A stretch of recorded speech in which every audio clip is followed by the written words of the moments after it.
Regular లైఫ్లో ఎవరైనా సరే ఎక్కువ రియాక్ట్ అవుతారు. రెస్పాండ్ అనేది రియాక్షన్ పూర్తిగా అయిపోయిన తర్వాత అది చూపించాల్సిన కోపతాపాలని చూపించేసి కొట్టేసిన తర్వాత లాస్ట్లో ఉంటుంది ఇక్కడ రియాక్షన్కి రెస్పాండ్కి కూడా వర్క్ చేసేది బ్రెయినే. అవును, waiter he's less paid employee but his brain is working. Why means he's healthy. when a man is physically healthy, automatically his brain works very fast, very active, very dynamic. ఎందుకు అతను brain పని చెప్తున్నాడు. అతనని కాదు, ఎవరైనా సరే. నేను ఇప్పుడు చెప్పాను చూసారా, psychological age 25 years young man are lady ఎంత ఫాస్ట్గా వర్క్ చేస్తుందో, ఎంత ఫాస్ట్గా డెసిషన్ తీసుకుంటుందో, ఎంత ఫాస్ట్గా చదువుతుందో అంత ఫాస్ట్గాను నేను వర్క్ చేస్తాను. ఎందుకంటే దీనికి ఏజ్ లేదు. నేను ఇప్పటికీ రాత్రి 2-3 వరకు టీవీ చూస్తూ ఉంటాను. అంటే చూస్తుంటారు కదా, ఇంగ్లీష్ మూవీస్ చూస్తాను. ఇంగ్లీష్ మూవీస్ కాదండి, ఇంగ్లీష్ మూవీస్ అప్పుడప్పుడు చూస్తాను. మంచిది ఉంటే ఎక్కువగా జియోగ్రఫికల్లో, నెక్స్ట్ హిస్టరీ ఛానల్ చూస్తూ ఉంటాను. ఆ తర్వాత ఎడ్యుకేటివ్ ఇటువంటివి చూస్తూ ఉంటాను. అదే కంటిన్యూ చేస్తున్నారా? ఎస్, మా ఆవిడ 2-3 సార్లు అమ్మేసింది టీవీ. అయినా సరే మీరు కొని తెచ్చుకున్నారు. ఎందుకంటే తనకి కావాలి కాబట్టి కొనుక్కుంది. లేకపోతే నేను న్యూస్ పేపర్తో సరిపెట్టేసుకుంటాను. బుక్స్ ఇవన్నీ చదివేస్తూ ఉంటాను. ఇద్దరు సపరేట్ టీవీలు కొనుక్కోవాలా మరి మీరు? నీ ఛానల్ నువ్వు చూసుకోమా, నీ బెడ్రూమ్లో నా ఛానల్ నేను చూసుకుంటాను. ఉన్నాయి కానీ ఎందుకంటే అలాగా కొంటే ఆమె భావం మారిపోతుంది ఆటోమేటిక్గా. ఒక లేడీ అంత సెన్సిటివ్ ఇంకోళ్ళు ఉండరండి. హస్బెండ్ ఇప్పుడు ఆయనతో ఎక్కువ అటాచ్మెంట్ ఉంటుంది యాక్చువల్లీ. ఎంత బయట కొట్లాడినా, ఎంత కోపతాపాలున్నా. నా వైఫ్ని కాదని అగెనిస్ట్గా నేను ఒక టీవీ తెచ్చుకున్నా, రూమ్లో పెట్టుకోవచ్చు, పెట్టుకుని నేను చూడొచ్చు. She felt it very much. అంటే ఆమె టీవీ అని నమ్మేయచ్చు, లేకపోతే ఆమె టీవీ ఛానల్ ఇవ్వకపోతే నేను తను చూసిందే చూడాలి. నేను ఒకసారి ప్రోగ్రాం వస్తుంది నేను పెట్టుకుంటానంటే, మంచి సినిమా వస్తుందంటే ఇవ్వదు. అయినా కూడా ఆ విధంగా ఉంటేనే వాళ్ళకి సాటిస్ఫాక్షన్ ఆటోమేటిక్గా. కాబట్టి వై షుడ్ ఐ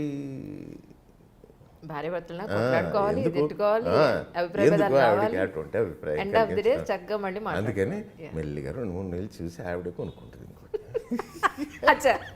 అటు నుంచి వచ్చారు.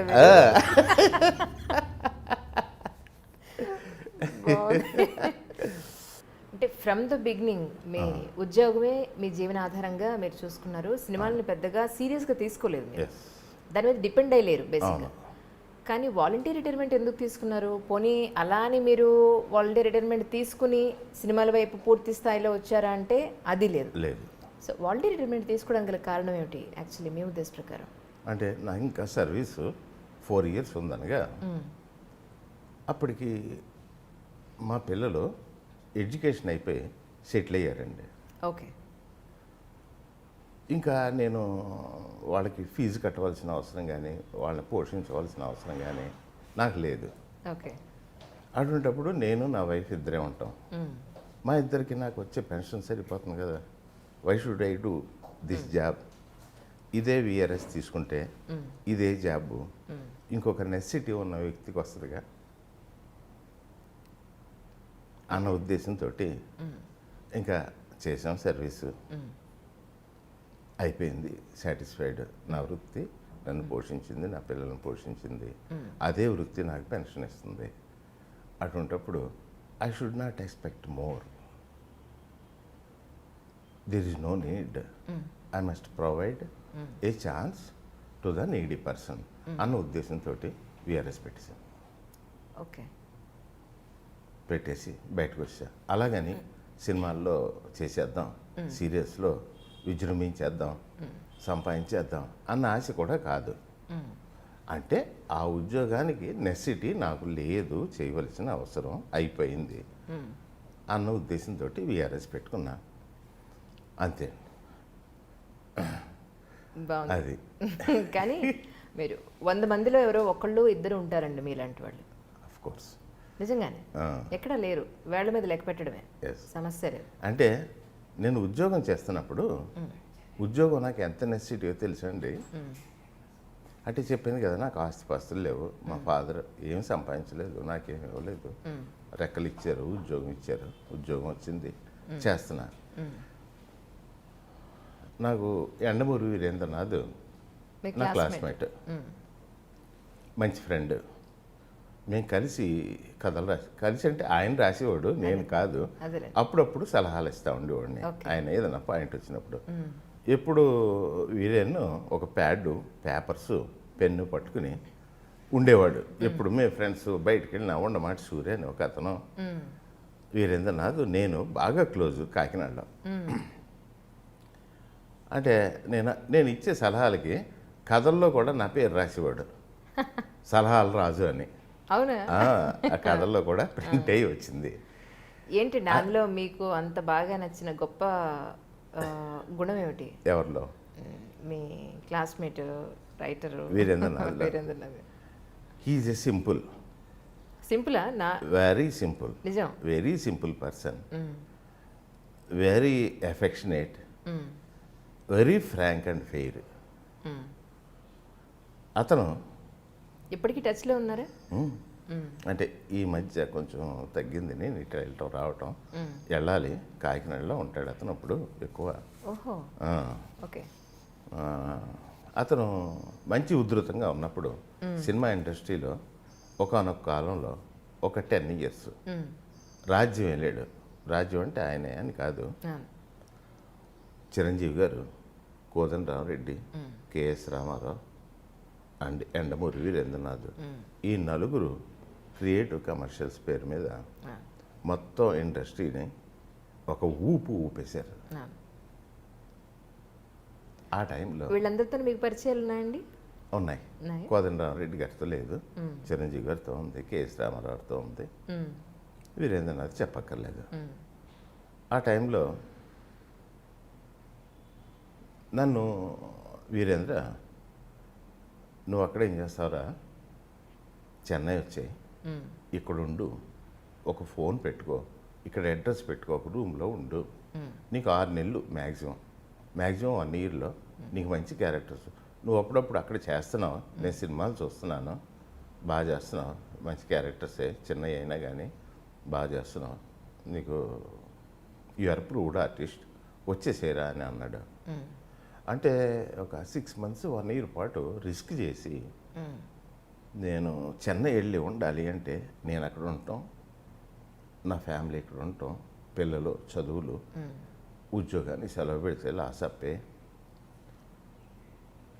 ఎలా ఫుడ్డు, ఒక సెక్యూర్డ్ లైఫ్లో నుంచి ఒక ఇన్సెక్యూర్డ్ లైఫ్లోకి ఎంటర్ అయిపోయినట్టే. అంతే కదా, uncertain. That is cinema industry అనేది బేసికల్గా ఒక గ్యాంబ్లింగ్ లాంటిది. ఆటోమేటిక్గా అటువంటిప్పుడు అందులోకి వెళ్ళటం అనేది అంటే నాకు సాధ్యపడలేదు, అంత కెపాసిటీ లేదు. మహా అయితే 1-2 నెలలు నేను ఏదో మేనేజ్ చేయగలనేమో, కానీ అందుకని సారీరా రాలేను, ఏదన్నా అవకాశం ఉంటే ఇక్కడే నాకు చెప్పు, సినిమాలు ఇక్కడికి వచ్చి తీస్తున్నారు కదా. అది కుదరదురా, అవ్వదు, నీకు ఆర్టిస్టులు మెయిన్ ఇంపార్టెంట్ క్యారెక్టర్స్ అన్నీ చెన్నైలోనే ఫిక్స్ అవుతాయి, చెన్నై ఆర్టిస్టులనే పెట్టుకుంటారు, నువ్వు చెన్నైలో ఉండి ఏదైనా క్యారెక్టర్ పట్టుకుంటే వాళ్ళే నిన్ను హైదరాబాద్ తీసుకెళ్తారు షూటింగ్ ఉంటే, అంతేగాని నువ్వు హైదరాబాద్లో నాకు ఫ్రెండ్ ఉన్నాడు ఆర్టిస్టు బాగా చేస్తాడు, అతనికి ఒక క్యారెక్టర్ ఇవ్వండి అంటే ఎవడు ఇవ్వడు, చూద్దామంటాడు, అది వర్కౌట్ కాదు అనేసాడు. అంటే ఫైనాన్షియల్గా అంత డల్ పొజిషన్, డల్ అంటే ఉద్యోగం చేస్తేనే గడవాలి నాకు, ఆ పొజిషన్లో ఉండేవాడిని. వీరేంద్రనాథ్ ఆఫర్ ఇచ్చినా కానీ నేను చెన్నై వెళ్ళలేకపోయా. అటువంటి పొజిషన్లో పిల్లల్ని చదివించుకుంటూ, అంటే ఇందులో ఒక విషయం చెప్పాలండి, పెద్దలకి చాలామందికి ఉపయోగపడుతుంది. ఏంటంటే మన ఇంట్లో పిల్లలు ఎడ్యుకేషను, వాళ్ళ భవిష్యత్తు, వాళ్ళని ఎలా తీర్చిదిద్దాలి, వాళ్ళకి అన్ని ఆస్తులు సంపాదించాలి, వాళ్ళు మనం పడ్డ కష్టాలు పడకుండా చాలా పైకి రావాలి, చాలా సుఖంగా బతకాలి, హ్యాపీగా ఉండాలి అని మనం నానా తిప్పలో పడి పొద్దున్న లేచిన దగ్గర నుంచి అనేక మోసాలు చేసో వేషాలు వేసో కష్టపడో తిప్పలు పడో లక్షలో కోట్లు సంపాదించాలని తాపత్రయపడుతూ ఉంటాం, తాపత్రయపడిస్తూ ఉంటాం. అటువంటిది మీరు మీ పిల్లలతో ఎంతసేపు గడుపుతున్నారంటే 24 అవర్స్లో? Are you spending even 10 minutes exclusively with your children? నిద్రపోను, కాలకృత్యాలు పోను, ఇంట్లో ఎంతసేపు ఉంటున్నారు? నథింగ్. పొద్దున్న లెగుస్తారు, బయలుదేరుతారు, రాత్రికో ఈవినింగో వస్తారు, మళ్ళీ పడుకుంటారు. బట్ మీరు సంపాదించి ఇచ్చే ఆస్తి కంటే కూడా మీరు మీ పిల్లల్ని దగ్గర తీసుకుని 1 గంట పాటు వాళ్ళు ఎలా ఉన్నారు, ఏంటి, స్కూల్లో ఏమవుతుంది, they are very eager to tell to the parents what is going on in the school. Friends ఏంటి, వాళ్ళు ఎంతో ఆతృతగా ఎదురు చూస్తూ ఉంటారు. మీరు ఏదన్నా చెప్పేటప్పటికి చిరాకు పడ్డారనుకోండి, సర్లేరా అన్నారనుకోండి, వాళ్ళు ఎంత డిసప్పాయింట్ అవుతారో తెలుసా? ఎప్పుడు అవకాశం పిల్లలకి ఇవ్వకండి. మీకు 24 అవర్స్ లేవు, 23 అవర్సే ఉన్నాయనుకోండి, you spend with your children just 1 hour.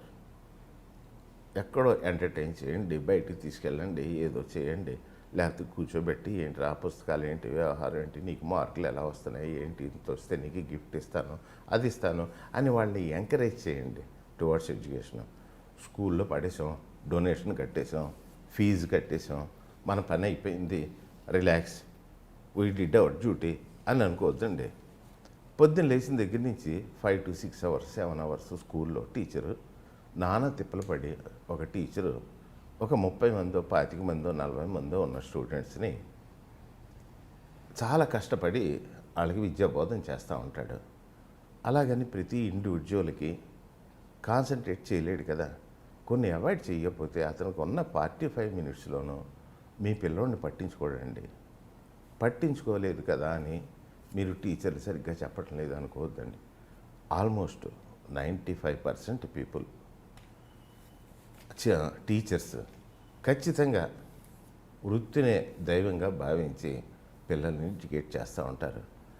వాళ్ళు అన్ని గంటలు చెప్తున్నారు కదా, 1 గంట మీ పిల్లోడిని మీరు ఇండివిజువల్గా కాన్సన్ట్రేటెడ్గా మీరు కాన్ఫిడెంట్గా డీల్ చేయలేరా? మీరు మీ పిల్లోడిని ఆ విధంగా చేసిన రోజున స్కూల్లో చెప్పేయండి, చెప్తే విన్నట్టు వచ్చినట్టు ఉంటాయి. ఎప్పుడు కూడా పిల్లలకి తెలియదు అది. ఈవెన్ కాలేజీ స్టూడెంట్స్ కూడా కాలేజీలో వింటాం, వచ్చేసినట్టు అనిపిస్తూ ఉంటుంది. ఇంటి దగ్గర హోంవర్క్ చేయటం కానీ, ఇంటి దగ్గర చదువుకోవటం కానీ ఎందుకు చేయాలి? కాలేజీలో విన్నది విద్య సరస్వతి, అభ్యాసం కుసు విద్య. విద్యకి మూలం అభ్యాసం, సాధన. అది ఏ రోజు పాఠాలు, ఏ రోజు లెసన్స్, ఏ రోజు సబ్జెక్టు ఆ రోజు అక్కడ కాలేజీలో కానీ స్కూల్లో కానీ చెప్పిన ఇంటికి వచ్చి మననం చేస్తేనే ఆ సరస్వతి అబ్బుతుంది. డబ్బు చంచలమైంది. మీరు ఇచ్చే డబ్బు ఉండొచ్చు, ఉండకపోవచ్చు. మంచివాడైతే ఉపయోగించుకుంటాడు, ఇంకొకడైతే చెడు వాటితో పోతాడు. కానీ అతనికి మీరు ప్రసాదించిన విద్య సంస్కారం అనేవి ఎప్పటికీ పోవండి. అది నా ఉద్దేశం. అదే ఉద్దేశంతో నిజంగా ఇందుకే సార్ ఇంట్లో పెద్దవాళ్ళు ఉండాలని చెప్పేది ఇందుకే. ఈరోజు పెద్దవాళ్ళని ఎక్కడో వదిలేస్తున్నారు, లేదా వీళ్ళ ఉద్యోగాల పరంగా వీళ్ళు వేరే ఊళ్ళు వెళ్ళిపోతున్నారు. కానీ ఇంట్లో పెద్దవాళ్ళు ఉంటేనంటే వాళ్ళ అనుభవం, వాళ్ళ ఆలోచనలు వీళ్ళకి చెప్తారు. కానీ ఉన్నవాళ్ళు పట్టించుకునే వాళ్ళు ఎంతమంది చెప్పండి. నా తల్లిదండ్రులు చెప్పారంటే అసలు బేసిక్గా మైండ్కి ఎక్కే రోజులు కాదు అసలు. అవును, సమస్య లేదు. ఇప్పుడు ఈ రోజుల్లో ఎలా ఉందండి, ఈవెన్ తల్లిదండ్రులైనా సరే పిల్లలు ఇంట్లో ఒక కంబైన్డ్ ఫ్యామిలీ అనుకుందాం. కంబైన్డ్ ఫ్యామిలీలు ఇప్పుడు ఎక్కడ ఉన్నాయి, కానీ పెళ్ళైన సంవత్సరం లోపునే లేకపోతే నెల లోపునే బయటకు వచ్చేసేవాళ్ళు ఎక్కువ. సరే, it depends upon the attitude of especially ladies. అది ఒక్కొక్కరికి ఒక్కో రకంగా ఉంటుంది. బట్ ఏ రోజైతే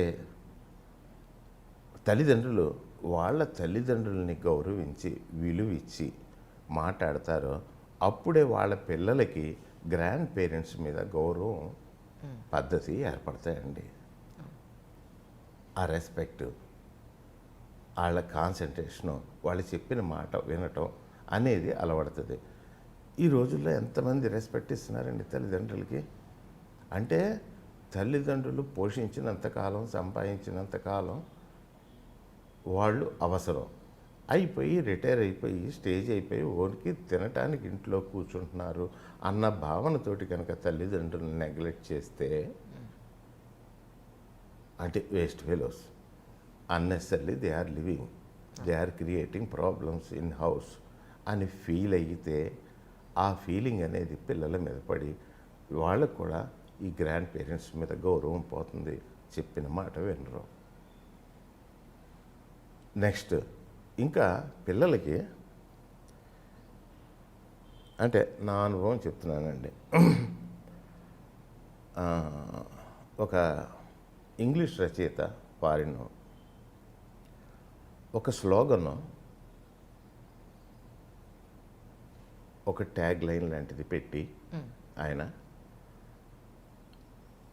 as long as you study I afford, the moment you stop your study my door will be closed అన్న ఒకే ఒక లైను ఎంత ఎఫెక్టివ్గా ఉంటుందో తెలుసా అండి. అదే పిల్లలు చదువుకున్న రూమ్లో ఒక పెద్ద బోర్డు కింద కట్టించి అక్కడ పెట్టేసేయండి. పొద్దున్న లేకంగానే పిల్లలు అమ్మా అంటే చదువుకోవాలి, అమ్మ నాన్న చదువుకున్నంతకాలం పర్లేదు, చదువు అయిపోయింది, ఎడ్యుకేషన్ అయిపోయింది అంటే నాన్న తలుపేసేస్తాడు, అమ్మ అన్నం పెట్టదు అన్న ఆలోచన, ఆ భయం అనేది పిల్లల్లో ఎంత మార్పు తీసుకొస్తుందో తెలుసా. ప్లస్ ఇంట్లో మీ ఫైనాన్షియల్ పొజిషన్స్ కానీ మీ రిలేషన్స్ కానీ పిల్లల ముందు అనవసరంగా ఒకళ్ళని కామెంట్ చేయటం కానీ రిలేటివ్స్లో whether it is bad or good ఇంకోటి కానీ వాళ్ళ మనసుల్లో పడేటట్టు కొన్ని సెన్సిటివ్ పాయింట్స్ డిస్కస్ చేయొద్దండి.